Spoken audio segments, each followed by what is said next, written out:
Jusqu'à 9h, Good Morning Business.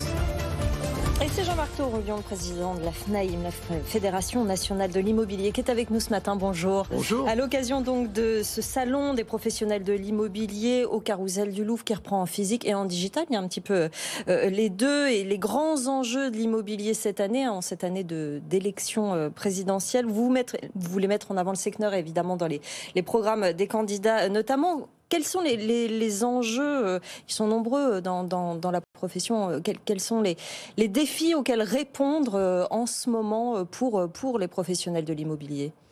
On a un défi lié à la rénovation énergétique qui est très important. On a un défi lié à l'équilibre des territoires en termes de marché. Pourquoi ? Parce que vous dites qu'il y a des tensions dans certains territoires. On a vu des manifs à Bayonne. C'est-à-dire qu'en fait, cette réallocation de la demande immobilière, ça crée des distorsions qu'on n'avait pas vues depuis longtemps. Hein. Absolument. On a quand même eu dans un certain nombre de villes des hausses à plus de 20%. Par exemple, à Brest, on a eu même Poitiers, Le Mans, voilà.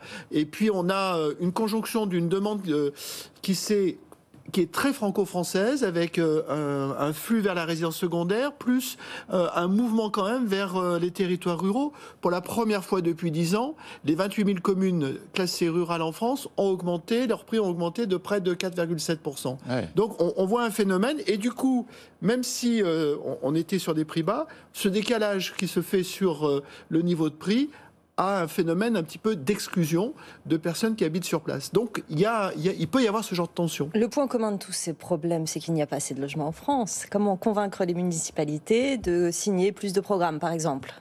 Alors, c'est tout le paradoxe du zéro artificialisation nette qui a été voté, avec la nécessité de produire. Et cette équation-là, je ne vois pas comment on peut la résoudre s'il n'y a pas une politique beaucoup plus volontaire, mais de deux choses, de produire et de rééquilibrer cette production.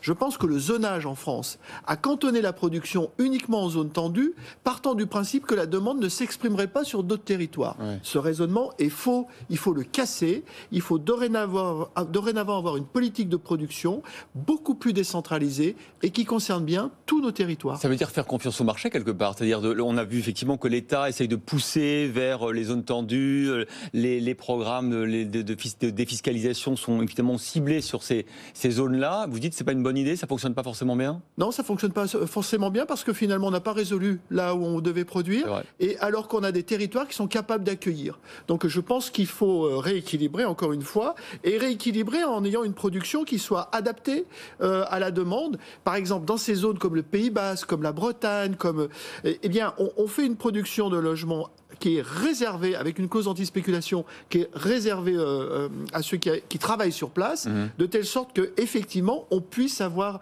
un phénomène d'accession qui soit ouvert au plus grand. Mais je dis aussi autre chose. Je dis que le poumon de la mobilité en France, c'est le parc privé locatif. 7 300 000 logements. Et mon inquiétude, c'est que, au regard de la loi Climat et Résilience, qui a programmé l'interdiction de louer de tous les logements classés G, F et E d'ici 2034, on n'a pas mesuré l'impact que cela allait avoir sur ce parc. C'est-à-dire que ça va sortir encore des logements. Et ce serait dramatique. Il y a 1 400 000 logements qui changent de locataires tous les ans dans ce parc privé. C'est là où vont loger les jeunes, c'est là où vont loger nos jeunes travailleurs, et c'est là où on va avoir... L'idée, quand même, c'est d'encourager la rénovation. Vous ne croyez pas qu'on va réussir à rénover ces millions de logements ? Alors, moi, d'abord, je soutiens totalement cette politique de rénovation, mais je crois simplement que d'ici 2025, on n'y arrivera pas. Les délais sont trop courts, la politique va trop vite. Les délais sont trop courts. 70% de ces logements sont dans des copropriétés dont on connaît l'inertie de décision. Et par ailleurs, on a quand même une industrie du bâtiment qui est sous tension. Les carnets de commandes sont pleins à 18 mois et il nous reste 4 ans pour achever 20% du parc. Et il y a des vrais problèmes pratiques, c'est-à-dire comment on rénove des petites surfaces. On a vu qu'à Paris, il y avait énormément de logements qui étaient concernés par ces déperditions d'énergie. Est-ce qu'on l'attaque par l'intérieur ? Est-ce qu'on l'attaque par l'extérieur ? Enfin, il y a des problèmes très concrets qu'on a l'impression qu'ils n'ont pas été envisagés par cette politique. Il y a des problèmes très concrets tout simplement parce que le législateur a fait une loi pour les immeubles globalement construits entre 1948 et 1975. Or, une grande partie de ce parc, c'est du haussmannien. Alors vous allez me dire, le haussmannien, bon, à Paris ça vaut cher, mais c'est pas que Paris. Ouais. Les immeubles des années 30, on en a dans toutes nos villes et nos villages de France. Et donc, effectivement, il y a un temps aussi d'innovation, à mon avis, sur les matériaux qu'il va falloir avoir pour atteindre nos objectifs. Jean-Marc Torolion, encore un mot sur l'état du marché immobilier en fin novembre. On a plein de questions depuis 2-3 mois sur la rentrée. On nous dit qu'il y a un petit tassement, d'abord parce que les conditions de crédit se resserrent, l'apport personnel demandé par les banques augmente, et puis parce que finalement on espérait un record de 1,2 million de transactions cette année. Est-ce qu'on l'aura ou pas ? Non, je pense qu'on va finir aux alentours de 1 160 000, 1 170 000 transactions, ce qui est une très belle année, soyons clairs. Le taux d'apport, c'est peut-être la défiance des banquiers vis-à-vis des prix. Et puis enfin, concernant les prêts, évidemment, il y a le HCSF, mais il y a aussi le fait que les banques, en cette période de l'année, ont rempli leurs objectifs, elles sont plus sélectives, mais ça reprendra. Donc vous n'avez pas noté un tassement particulier du marché? Parce que certains agents immobiliers nous ont dit ça au début, en septembre-octobre, alors on se posait des questions. Alors, moi, ce que je constate, c'est qu'on a beaucoup plus de mandats, donc l'offre remonte, ce qui est une bonne nouvelle, et nos acquéreurs sont plus sélectifs, ce qui est plutôt classique. Bon, et ben voilà, Jean-Marc Torolion, président de la Fédération nationale de l'immobilier, qui donc ouvre son salon en physique et en virtuel. On est bien content. Heureusement que vous ne l'avez pas fait dans 15 jours.